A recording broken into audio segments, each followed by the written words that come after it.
ओम शांति। ओम शांति। ओम शांति। आज बाबा को 5/6/2020 को बाबा को साकार मुरली छ। मुरली को सार में बाबाले भन्नुहुन्छ, मीठे बच्चे, तुम्हें अभी ज्ञान की दृष्टि मिली है, इसीलिए तुम्हारा भटकना बंद हुआ। तुम शांति धाम सुख धाम को याद करते हो। ताज बाबाले मुरली को मुख्य सार में भन्नुहुन्छ, तिमीलाई ज्ञान को दृष्टि मिलेको छ, जुन दृष्टि को कारण, जुन समझ को कारण तिम्रो भटकना बन्द भएको छ। तिमी शान्ति धाम र सुख धामलाई याद गर्छौ भनेर आज बाबाले मुरलीको मुख्य सारमा भन्नुहुन्छ। प्रश्न, देवताओं में कौन सी ताकत है और वह ताकत किस विशेषता के कारण है? देवतामा कुन चाहिँ ताकत छ र त्यो ताकत के को विशेषताको कारण भएको हो त? बाबाले प्रश्न सोध्नुहुन्छ। उत्तरमा बाबा भन्नुहुन्छ, देवताओं में सारे विश्व पर राज्य करने की ताकत है। वो ताकत विशेष एक मत की विशेषता के कारण है। वहां एक मत होने के कारण वजीर आदि रखने की दरकार नहीं। देवताओं ने संगम पर बाप से ऐसी श्रीमत ली हुई है जो 21 जन्म राज्य करते हैं। वहां एक राजा की एक दैविक फैमिली होती है, दूसरी मत नहीं। गीत, नयनहीन को राह दिखाओ प्रभु। ओम शांति। बच्चों को नयन मिले हैं, पहले नयन नहीं थे। कौन सी नयन? ज्ञान के नयन नहीं थे, अज्ञान के नयन तो थे। बच्चे जानते ही ज्ञान सागर एक ही बाप है और कोई में यह रूहानी ज्ञान है नहीं। जिस ज्ञान से सद्गति हो, अर्थात शांति धाम सुख धाम जाना हो। अभी तुम बच्चों को दृष्टि मिली है, कैसे सुख धाम बदलकर फिर माया का राज्य व शांति धाम बनता है। पुकारने लगती कि नयनहीन को राह बताओ। भक्ति मार्ग के यज्ञ दान पुण्य आदि से कोई राह नहीं मिलती है शांति धाम सुख धाम जाने की। हर एक को अपना पाठ बजाना ही है। बाप कहते हैं, मुझे भी पाठ मिला हुआ है। भक्ति मार्ग में पुकारते हैं, मुक्ति जीवन मुक्ति की राह बताओ। उनके लिए कितने यज्ञ तप दान पुण्य आदि करते रहते हैं, कितना भटकते हैं। शांति धाम सुख धाम में भटकना नहीं होता है। यह भी तुम जानते हो, वो तो सिर्फ शास्त्रों की पढ़ाई और जिस्मानी पढ़ाई को ही जानते हैं। इस रूहानी बाप को तो बिल्कुल नहीं जानते। रूहानी बाप ज्ञान तब आकर देते हैं जबकि सर्व की सद्गति होती है, पुरानी दुनिया बदलनी होती है। मनुष्य से देवता बनते हैं, फिर सारी सृष्टि पर एक ही राज्य होता है देवी देवताओं का, जिसको ही स्वर्ग कहते हैं। यह भी भारतवासी जानते हैं, आदि सनातन देवी देवता धर्म भारत में ही था। उस समय और कोई धर्म नहीं था। तुम बच्चों के लिए अभी है संगम युग, बाकी सब है कलयुग में। तुम पुरुषोत्तम संगम युग पर बैठे हो। जो बाप को याद करते हैं, बाप की श्रीमत पर चलते हैं, वह संगम युग पर है, बाकी है कलयुग में। अब कोई सार्वंटी किंगडम तो है नहीं, अनेक मतों से राज्य चलता है। सती में तो एक महाराजा की हिम्मत जलती है, वजीर नहीं होते हैं, इतनी ताकत रहती है। फिर जब पतित बनते हैं तो वजीर आदि रखते हैं, क्योंकि वो ताकत नहीं रहती। अभी तो है ही प्रजा का प्रजा, अभी तो है ही प्रजा का राज्य। सतयुग में एक मत होने से ताकत रहती है। अभी तुम वो ताकत ले रही हो, 21 जन्म इंडिपेंडेंट राजाएं करते हो, अपनी दैविक फैमिली है। अब यह है तुम्हारा ईश्वरीय परिवार। बाप कहते अपने को आत्म समझ, बाप की याद में रहते हो तो तुम ईश्वरीय परिवार की हो। अगर देह अभिमान में आकर भूल जाते हो तो आसुरी परिवार की हो। 1 सेकंड में ईश्वरीय संप्रदाय के और फिर 1 सेकंड में आसुरी संप्रदाय के बन जाते हो। अपने को आत्म समझ बाप को याद करना कितना सहज है, परंतु बच्चों को मुश्किल लगता है। बाप कहते अपने को आत्म समझ और बाप को याद करेंगे तो वे कर्म विनाश हो जाएंगे। देह द्वारा कर्म तो करना ही है, देह बिगड़ तो तुम कर्म कर नहीं सकते।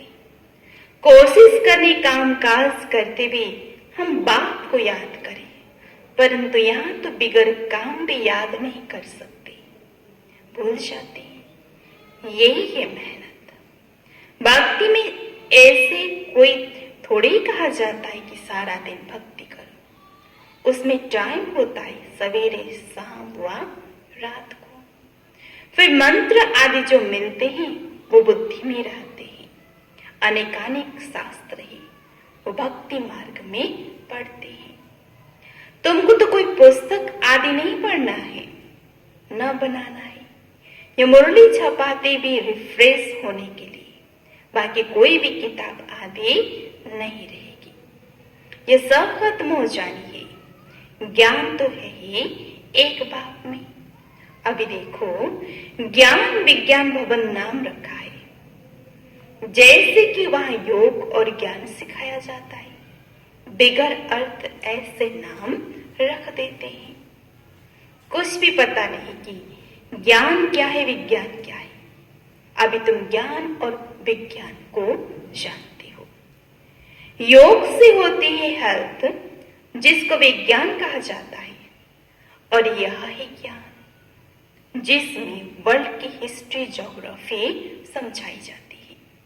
वर्ल्ड की हिस्ट्री ज्योग्राफी कैसे रिपीट होती है वो जानना है, परंतु वो पढ़ाई है हद की, या तो तुमको बेहद की हिस्ट्री ज्योग्राफी बुद्धि में है। हम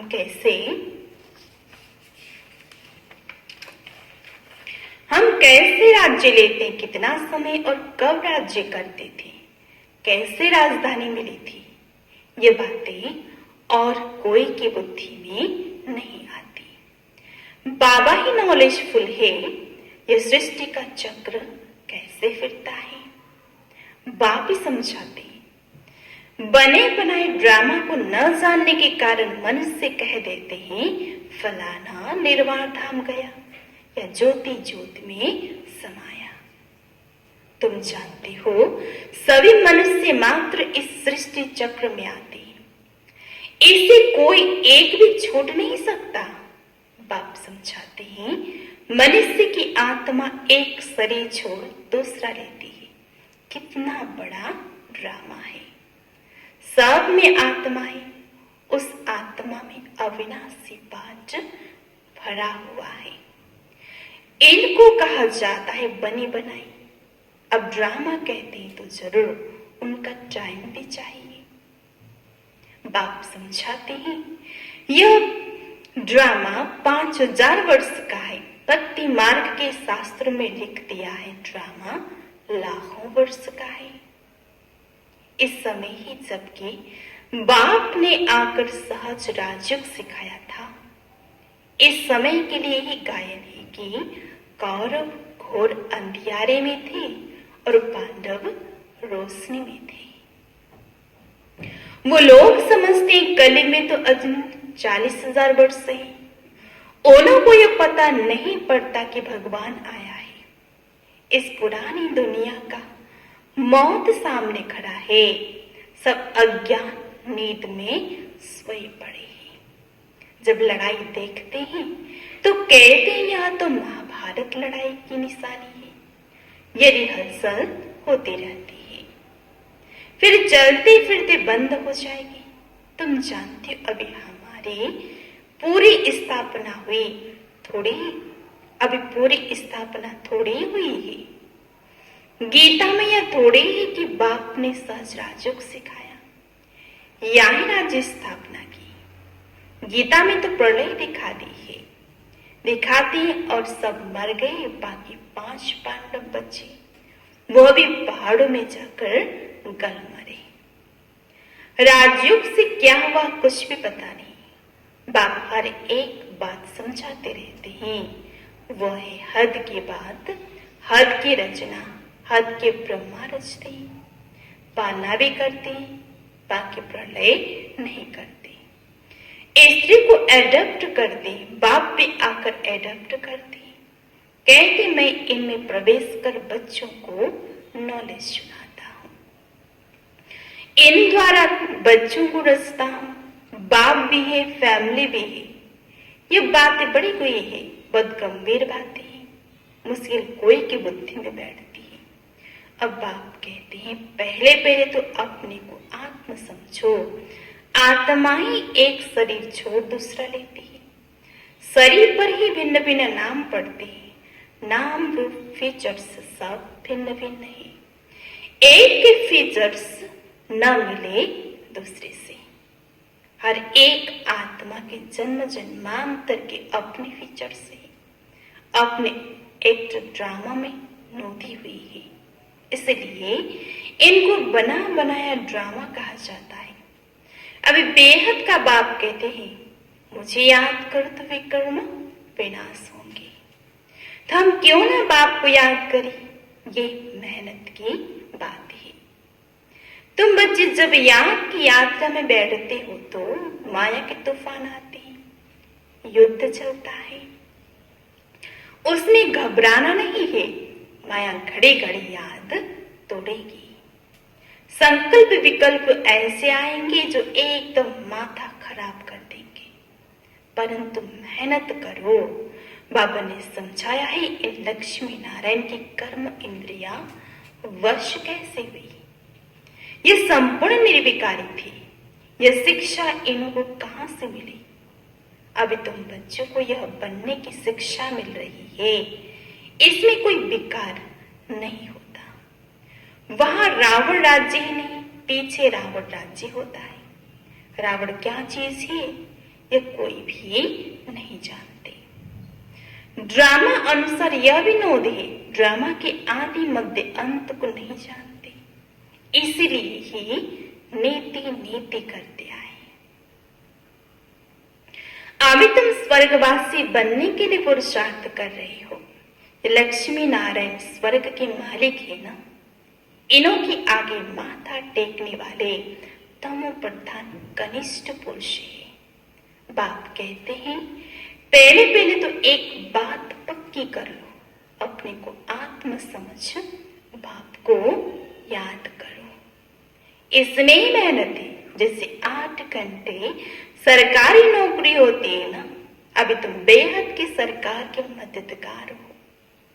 तुमको कम से कम 8 घंटा पुरुषार्थ कर याद में रहना है। यह अवस्था तुम्हारी ऐसी पक्की हो जाएगी जो कोई की भी याद नहीं आएगी। बाप की याद में शरीर छोड़ेंगे, फिर वही विजय माला के दाने बनेंगे। एक राजा की प्रजा कितनी ढेर होती है, यह भी प्रजा बननी है। तुम विजय माला के दाने पूजने लायक बनेंगे। 16,108 की माला भी होती है, एक बड़े बक्से में पड़ी रहती है। 8 की माला है, 108 की भी है, अंत में फिर 16,108 की भी बनती है। तुम बच्चों ने ही बाप से राजयोग से सारे विश्व को स्वर्ग बनाया है। इसलिए तुमको पूजा जाता है।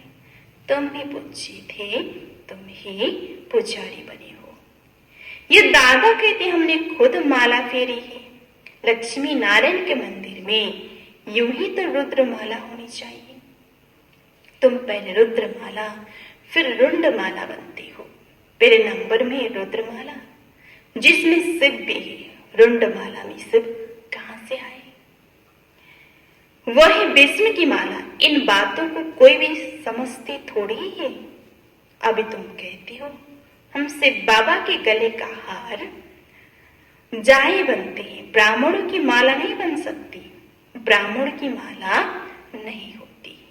तुम जितना याद में रहते हो फिर वहां भी नजदीक में ही आकर राज्य करेंगे। यह पढ़ाई और कोई जगह मिल न सके। तुम जानती हो अभी हम इस पुराने शरीर को छोड़ स्वर्गवासी बनेंगे। सारा भारत स्वर्गवासी बनेगा। इन पर्टिकुलर भारत ही स्वर्ग था। 5000 वर्ष की बात है, लाखों वर्ष की तो बात नहीं हो सकती। देवताओं को ही 5000 वर्ष हुए। स्वर्ग को मन से भूल गए हैं तो ऐसे ही कह देते हैं, बाकी कुछ नहीं। इतना पुराना संबंध आदि थोड़ी है। ऐश्वर्य वंश, चंद्र वंशी, फिर और धर्म वाले आते हैं। पुरानी चीजें काम क्या आएगी? कितना खरीद करते, पुरानी चीज की कोई वैल्यू करते? सबसे वैल्यूबल है शिव बाबा। कितने शिवलिंग बनाते हैं। आत्मा इतनी छोटी बिंदु है, ये किसी को भी समझ में नहीं आता। अति सूक्ष्म रूप है। बाप भी समझाते इतनी छोटी बिंदी में इतना पाठ नुदा हुआ है। ये ड्रामा रिपीट होता रहता है। यह ज्ञान तुमको वहां नहीं रहेगा, यह प्रयाण लोप हो जाता है। तो फिर कोई सहज राजयोग सिखा कैसे सकते? सभी भक्ति मार्ग के लिए बैठ बनाया है। अभी बच्चे जानते बाप द्वारा ब्राह्मण, देवता, क्षत्रिय 3 धर्म की स्थापना हो रही है भविष्य नए दुनिया के लिए। वो पढ़ाई जो तुम पढ़ते हो वो है इस जन्म के लिए। इनकी प्रारब्ध तुमको नई दुनिया में मिलती है। ये पढ़ाई होती है संगम युग पर। यह पुरुषोत्तम संगम युग। मनुष्य से देवता तो जरूर संगम पर ही बनने होंगे। बाप बच्चों को सब राज समझाते हैं। यदि बाबा जानते तुम सारा दिन इस याद में रह नहीं सकेंगे, इम्पॉसिबल है, इसलिए चार्ट रखो, देखो हम कहां तक याद में रहते हैं। देह का अभिमान होगा तो याद कैसे रह सकेगी? पापों का बोझ सिर पर बहुत ही, इसलिए बाबा कहते हैं याद में रहो। त्रिमूर्ति का चित्र पॉकेट में डाल दो, परंतु तुम घड़ी घड़ी भूल जाते हो। अल्फ को याद करने से बे आदि सब याद आ जाता है। बैस तो सदा लगा रहे। लिटरेचर भी हो, कोई भी अच्छा आदमी हो तो उनको देना चाहिए। अच्छा आदमी कभी मुफ्त में लेंगे नहीं। बोले इसका पैसा है, बोलो यह गरीब को तो मुफ्त दिया जाता है, बाकी जो जितना दे। रॉयल्टी होनी चाहिए। तुम्हारी रस्म रिवाज दुनिया से बिल्कुल न्यारी होनी चाहिए। रॉयल आदमी आप ही कुछ न कुछ दे देंगे। ये तो हम सबको देते हैं कल्याण के लिए। कोई पढ़कर फिर तुमको पैसे भेज देते हैं। खर्चा तो तुम करते हो ना। बोलो हम अपना तन मन धन भारत की सेवा में खर्चा करते हैं। अच्छा, मीठी मीठी सिकलदे बच्चों प्रति।